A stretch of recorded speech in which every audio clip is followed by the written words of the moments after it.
kabar kalian? Alhamdulillah. Kita tepuk semangat lagi ya, supaya kita semangat. Oke? Tepuk semangat. Semangat. Semangat. Oke. Kita janji dulu ya.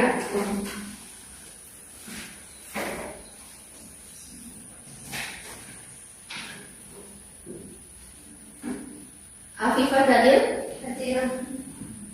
Afifatri, Di sini. Ajeng Melani, Hadir.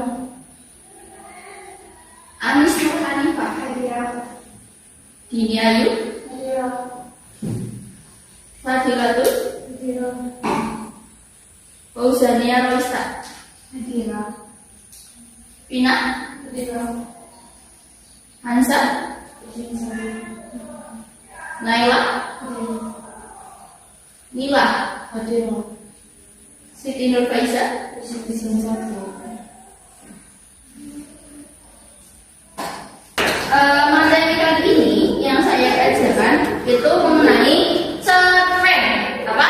Cerpen. Cerpen itu apa? Cerita pendek ya. Kalau yang cerita panjang novel. Kalian sering baca novel? Ya, baca novel pernah. Kemudian cerpen juga pernah ya. Kita mulai lagi materi tentang cerpen, cerita pendek. Adapun pengertian cerpen adalah karya sastra berbentuk prosa yang menceritakan suatu peristiwa dalam kehidupan tokoh secara singkat, padat, dan jelas. Jadi cerpen itu kalau novel kan misal ada yang pertama endingnya konflik lagi baru akhirnya misal akhir bahagia atau akhirnya sedih gitu ya. Kalau misal cerpen itu apa namanya? Misal awalan kemudian langsung konflik langsung selesai, itu namanya cerpen. Biasanya cerpen hanya fokus pada satu konflik utama. Kalau konfliknya misal permasalahannya tentang pertengkaran terus kemudian baru berakhir bahagia. Adapun ciri-ciri cerpen apa aja yang kalian tahu ciri-ciri cerpen? Ya, Mbak. Alur sederhana. Alur sederhana, alurnya sederhana, betul sekali ya. Alurnya itu tidak rumit, sederhana, kemudian jelas. Misal alur sederhana, kayak contohnya alurnya maju gitu ya. Dan nanti ya udah kalau sudah alurnya maju ya udah berarti itu sangat sederhana. Kemudian apalagi ciri-ciri cerpen yang tahu? Ya, enggak apa? Jumlah tokoh terbatas. Jumlah tokoh terbatas. Cerpen itu tidak terlalu banyak tokoh, biasanya kadang hanya 2 atau 3, bahkan kadang 1 tokoh juga bisa. Adapun ciri-ciri cerpen lainnya yaitu menggunakan bahasa yang mudah dipahami. Apa namanya? Tidak ada bahasa yang tidak baku ya. Bisa bahasa yang tidak baku, contohnya apa yang kalian tahu? Yang susah dipahami. Kayak bahasa kekinian. BTW gitu ya. BTW kan kadang orang tidak tahu BTW sebenarnya apa. Itu jarang sekali yang tidak ada di cerpen. Adapun cerita relatif pendek bisa dibaca sekali duduk. Kalian cuma duduk, baca 3 cerita sudah selesai. Itu namanya cerita pendek. Adapun unsur-unsur cerpen, ada unsur intrinsik. Untuk intrinsik itu unsur yang dalam cerita. Intrinsik berarti dalam, berarti apa aja yang kalian tahu unsur intrinsik? Tema, tokoh, alur, latar tempat, latar itu ya, waktu dan lain-lain. Kemudian apa aja? Amanat ya, sudut pandang, itu namanya unsur intrinsik. Kalau unsur intrinsik ada latar belakang penulis, kemudian nilai sosial, budaya. Adapun struktur cerpen, ada orientasi. Orientasi itu namanya orientasi apa? Apa? Enggak. Pengenalan tokoh dan latar. Orientasi itu perkenalan. Kayak misal kalian orientasi siswa, ya perkenalan mahasiswa seperti itu namanya perkenalan. Memperkenalkan para tokoh dan latar. Kemudian komplikasi, munculnya masalah. Ada resolusi, penyelesaian masalah, dan opsional atau kode, pesan penutup.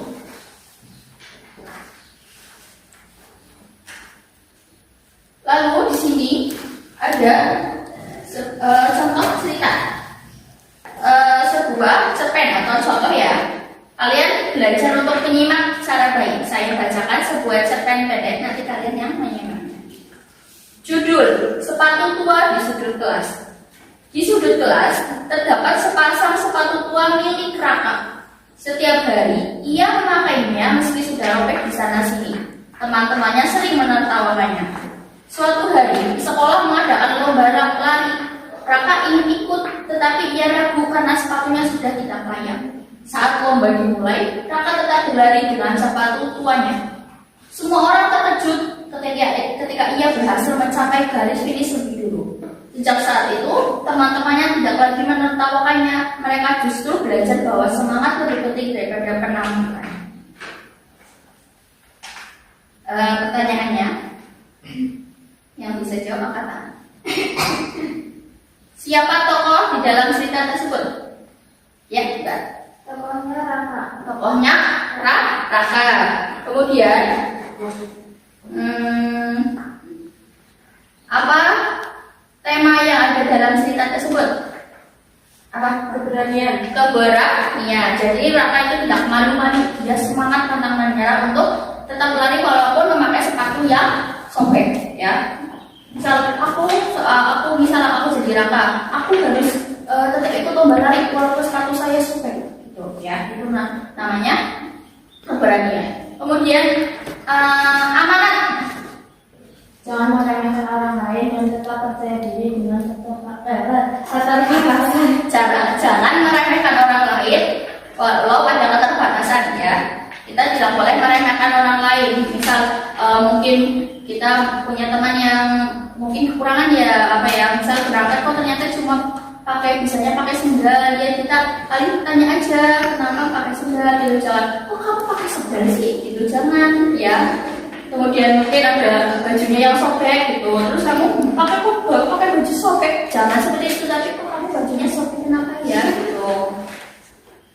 Ya, dari cerita tadi kalian sudah benar-benar bisa menyimak secara baik dari tema, kemudian tokoh dan lain-lain. Kalian sudah baik dalam menyimak. Lalu saya akan bagikan sebuah cerita, ya. Ada beberapa cerita. Nanti per kelompok menuliskan amanatnya saja, ya. Yang bisa menuliskan amanat ini ada cerita 3, bawang merah, bawang putih, maling kundang, sama timun mas, ya. Nanti yang bisa bisa menjawab nanti angkat tangan. Oke. Kalian beribu, bisa yang sendiri, berarti ya harus sendiri mengerjakannya, ya. Tulis amanatnya saja. Sekarang kalian tulis. Tulis.